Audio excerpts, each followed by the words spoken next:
Alors, dans cette vidéo, nous allons corriger l'exercice sur la structure des oses et notamment la représentation de ces oses donc en Fisher, en représentation de Fisher. L'exercice qui était proposé donc sur Moodle. Pour commencer, il fallait bien sûr avoir les prérequis et notamment connaître les règles de Fisher pour pouvoir dessiner donc les oses proposées. Donc, vous avez à nouveau ici les règles de Fisher. C'était pas mal aussi de se fournir donc sur la filiation des oses, alors ici les aldoses et les cétoses. Une fois qu'on avait ces documents en main, on pouvait réaliser aisément cet exercice. Alors la première question de cet exercice proposait de dessiner l'ose ici qui était proposée en représentation de Fisher. Alors, il faut suivre les règles. Donc, la première règle, c'était d'écrire verticalement donc l'ose. Donc, déjà, il faut le trouver verticalement. Donc, là, il était dessiné. C'était assez facile de retrouver donc la chaîne carbonée et de la disposer de façon verticale pour pouvoir après la dessiner ici. Il fallait mettre le carbone numéro 1 donc en haut.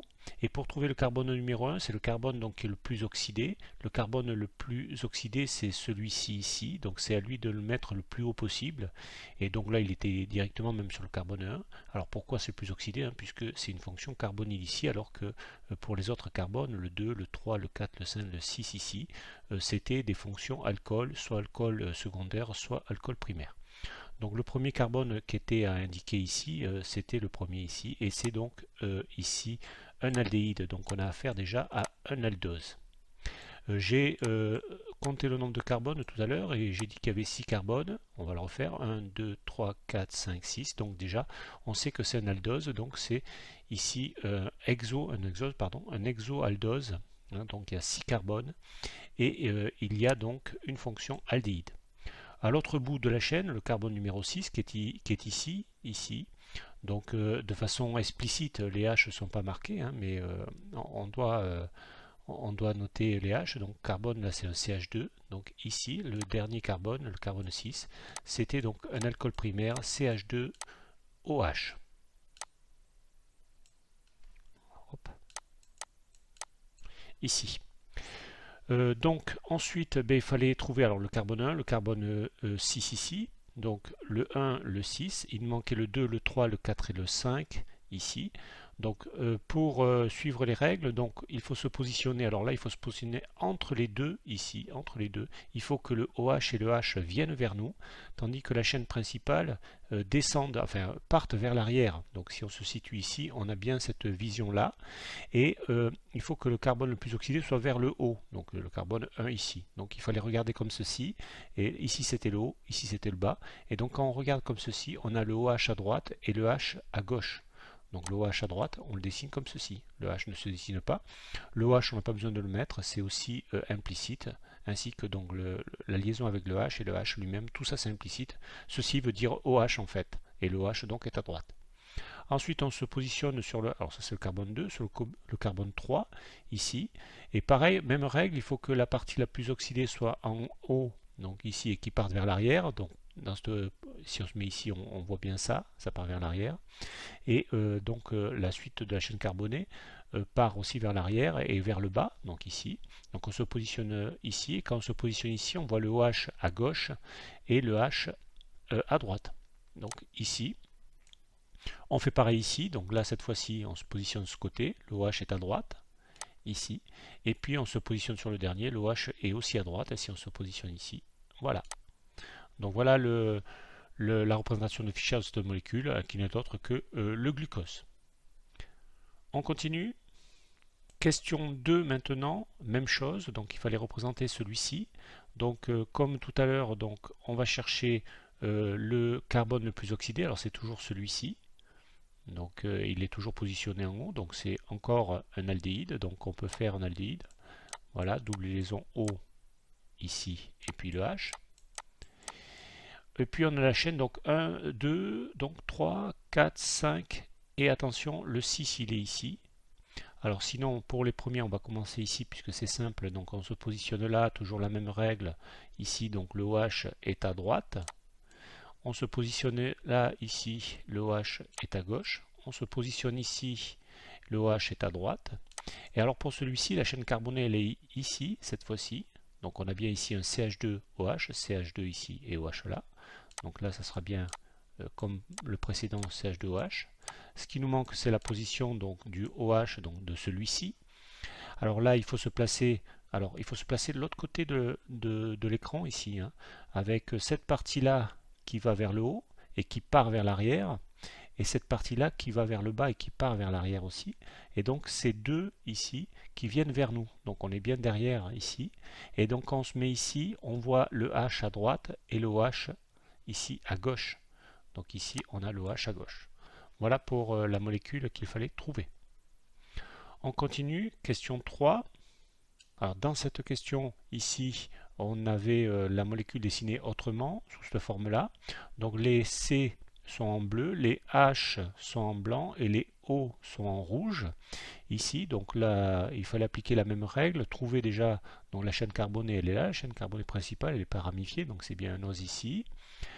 Ici, le carbone le plus oxydé, c'est celui qui a le O, donc qui serait pas un alcool. Donc là, c'est un alcool forcément. OH, OH, OH, OH, OH. Donc ça doit être celui-ci. Alors on ne voit pas, mais on imagine que donc pour que ça soit un OS classique, il n'y a pas de H fixé ici. Donc le O ici, alors ça doit être double liaison O et H, donc là on retrouve l'aldéhyde de tout à l'heure, donc ça c'est bien le carbone 1, donc ici ça ne change pas, donc CO, ici H, c'est bien un aldéhyde, 6 carbone, donc c'est un cétose, un aldose et un hexose, ici, et puis donc du coup on doit faire les mêmes règles, donc pour positionner ici le OH par rapport à ce carbone là, on doit avoir donc la chaîne carbonée principale ici dans le bon sens, donc on doit se positionner ici, ça c'est le haut, ça c'est le bas, hein, si on se positionne ici, et quand on est positionné ici, on voit le H, celui-ci à gauche,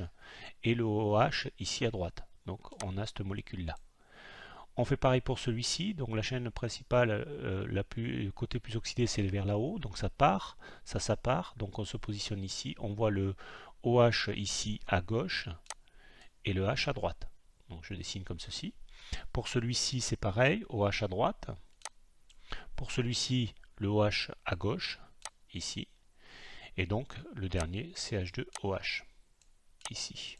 Voilà la molécule telle qu'il fallait l'avoir, ici. On continue, question 4.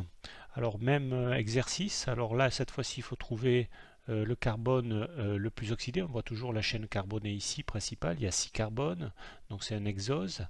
Le carbone le plus oxydé, ça doit être celui-ci, le 2, puisque là on voit le O sans de H, alors que les autres, il y a toujours un H. Donc ici la double liaison carbone-oxygène, elle est ici.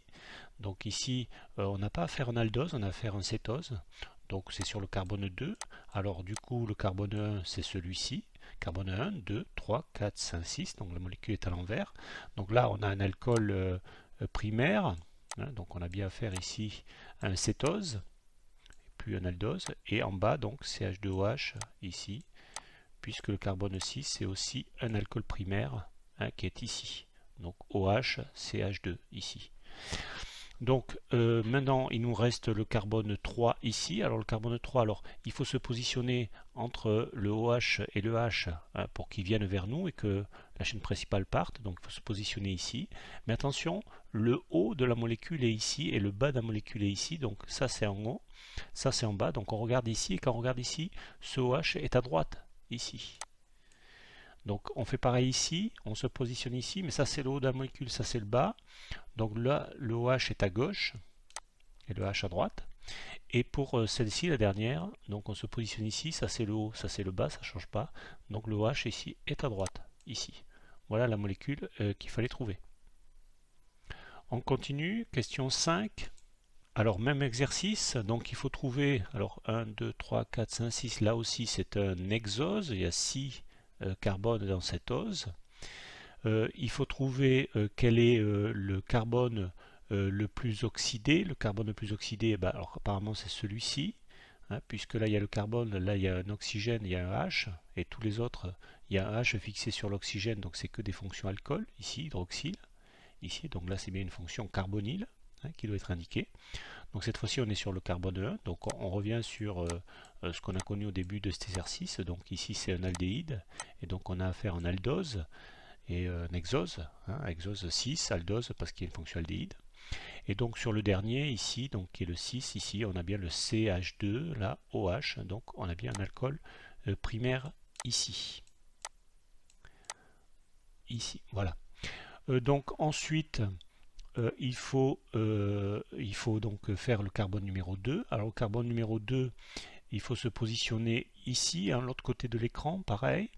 Hein. Alors on le voit très peu là, mais là, a priori, il y aurait le H qui arriverait. Ça, c'est le OH. Donc quand on se met ici, la chaîne principale est là, donc elle part, et ça c'est le haut, ça c'est le bas. Donc quand on se positionne ici, on a le OH, ici celui-ci qui est à droite. On se positionne maintenant dans ce sens, on est du bon côté de l'écran, donc la chaîne qui part vers là-bas, la chaîne qui part en bas, là c'est le haut, ça c'est le bas. Donc quand on se positionne ici, on a le OH à droite et le H à gauche. Donc je dis bien à droite ici, comme ceci. Ensuite, il faut se positionner ici, en bas, dessous en fait, hein, puisque la chaîne en haut ici, en bas ici. Donc le OH, cette fois-ci, est à gauche. Et enfin, pour celui-ci, on se positionne au-dessus, comme ceci. Et donc, on a le OH à gauche, à nouveau, et le H à droite. Donc, on est comme ceci. Voilà pour celui-ci. On continue. Alors, dans cette question 6, il fallait savoir quel était l'épimère en C2 du glucose. Alors, si je remets ici, la filiation des aldoses. Donc le glucose, il est ici. Donc si on regarde sa représentation ici en Fischer, on est à droite, gauche, droite, droite, ici. Épimère, ça veut dire qu'il y en a un de ces quatre ici qui est différent. Alors il faut trouver celui qui est différent uniquement sur le C2, puisque épimère en C2, ça veut dire que c'est exactement comme le glucose, mais il n'y a que le 2 de différent. Alors si on regarde, eh c'est justement le mannose, hein, puisque le mannose sur le carbone 2, ça c'est le carbone 1, le carbone 2, vous voyez que la position du OH est inversée, donc au lieu d'être à droite, elle est à gauche, ici, et puis après tout le reste est identique, donc l'épimère en C2 du glucose, c'est ici le mannose. Donc la réponse était donc le mannose. Donc le mannose. Question 7. Alors même question ici, cette fois-ci on va chercher l'épimère en C4 du galactose. Donc je vais remettre la filiation ici des os et on va chercher le galactose. Le galactose est ici. D'accord. Donc épimère en C4. Donc on regarde la position du C4 ici. Donc ici 1, 2, 3, 4. Ici ce OH, ça va concerner ce OH. Alors lequel des os n'a pas le même? Alors ici on pourrait trouver le gulose. Ici on pourrait trouver le mannose, le glucose, l'altrose et l'allose, ils sont tous différents ici, d'accord. Mais celui qui est exactement identique ensuite, hein, c'est uniquement le glucose, puisque là on a exactement pareil, là on a exactement pareil, et donc celui-ci est inversé, le C4, et par contre on a pareil ici, donc c'est le seul. Donc l'épimère en C4 du galactose, c'est le glucose. Voilà pour cette question, donc ici il faut répondre le glucose. Voilà, nous avons terminé pour cet exercice.